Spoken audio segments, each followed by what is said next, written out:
দেখেন চুলার উপর কড়া দিলাম, কড়াইতে আমি জল দিয়েছি। এই জল গরম হলে এই যে ডুমুর, এই ডুমুরগুলো আমি সিদ্ধ করে নেব, তার জন্য গরম জল দিয়েছি।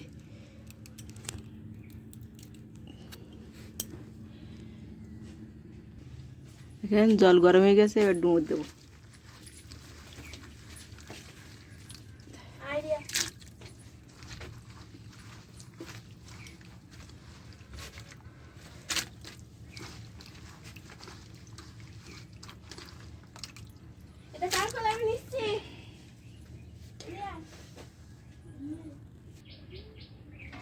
এবার এটা আমি এই ডুমুর আমি 10 মিনিটের জন্য ঢেকে দেবো।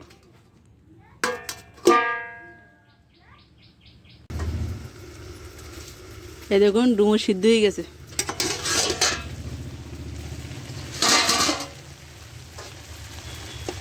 সিদ্ধ হয়ে গেছে, এবার এটা আমি নামিয়ে নেব।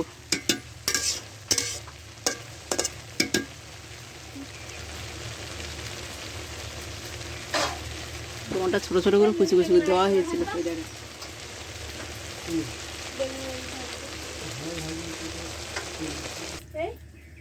এই যে ডুমুর দেখেন সিদ্ধ হয়ে গেছে। এগুলো ঝড়ায় রেখে আমি ভালো করে ডলে ডলে ডলে ডলে পরিষ্কার করে নিয়ে আসবো। বিছু থাকবে না, আর গার কালারও সাদা হয়ে যাবে, পরিষ্কার হবে ভালো। এখন এগুলো নামিয়ে রাখছি, এগুলো থাক, আমি পরে ধুয়ে এনে আপনাদের দেখাবো রান্নাটা কীভাবে করছি।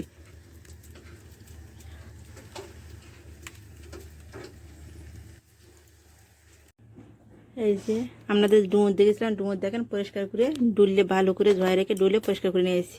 এই দেখেন, এবার এগুলো আমি বেটে নেব। এই যে ফেলে ফেরিয়ে বেটে নেব। আসলে আমি এক হাতে ভিডিও করি আর এক হাতে রান্না করি, তার জন্য আমি দেখাতে পারি না আপনাদের এই বাটাটা। এই যে এইভাবে বেটে নেব। আপনারা অপেক্ষায় থাকুন, আমি একটু বেটে নিয়ে ডুমুরগুলো বেটে নেওয়ার পরে আমি আপনাদের দেখাচ্ছি। এই দেখেন ডুমুরগুলো আমি বেটে নিলাম, বেটে রাখছি। এই চুলায় কড়া তুলে দিলাম, কড়া গরম হয়ে গেলেই তেল দেবো।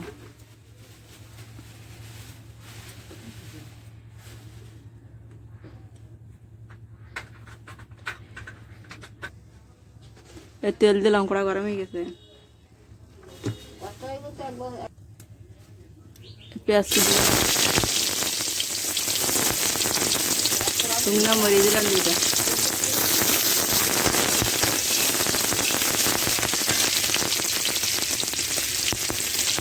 তেলে কালো জিরা দিলাম।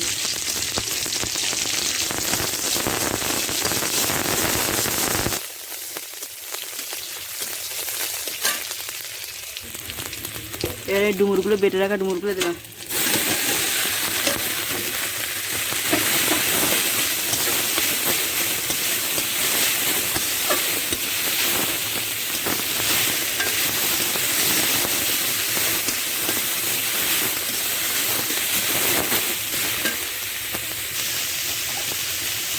পরিমাণ মতো লবণ দিলাম,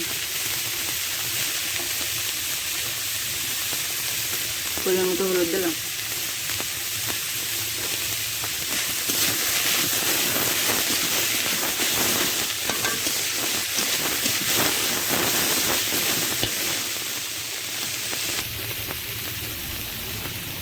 শুকনো মরিচের গুঁড়া দিলাম।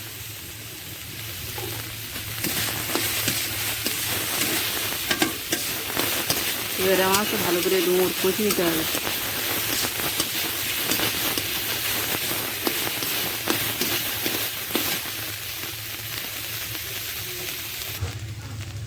কাঁচা ঝাল তেলা দিলাম, কারেন্টটা চলে গেছে তাই অন্ধকার হয়ে গেছে। এবারে আমি জল দেবো।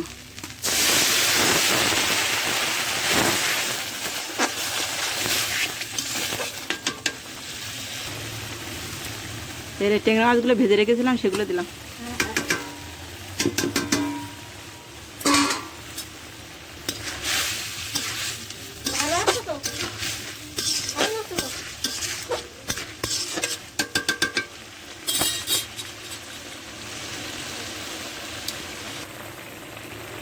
এবারে আমি ওই কালো জিরা, জিরা আর গোলমরিচ বাটা সেগুলো দিলাম। এখানে তেজপাতা দিলাম।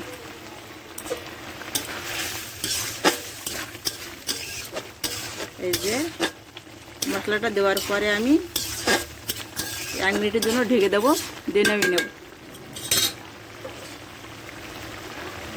তাই নামিয়ে দিলাম, ঢেকে দিলাম 1 মিনিটের জন্য। এই যে দেখেন ডুমুর দিয়ে টেংরা মাছ ভুনা করছে। দেখেন এভাবে আপনারা ঝোল ভুনা করবেন, খুব সুন্দর লাগবে খেতে।